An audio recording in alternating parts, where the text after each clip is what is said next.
How to unblock people on Facebook. Now, the very feature of blocking people is that whenever you search their name on Facebook, you won't be able to see any names or you won't be able to see their account on Facebook.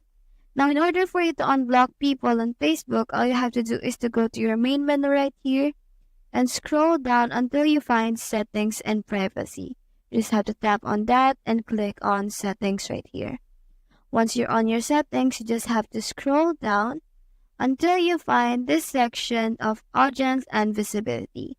Once you're here on the lower part of it, you'll be able to see blocking right here. You just have to tap on that and you will be able to see every people that you have blocked on Facebook.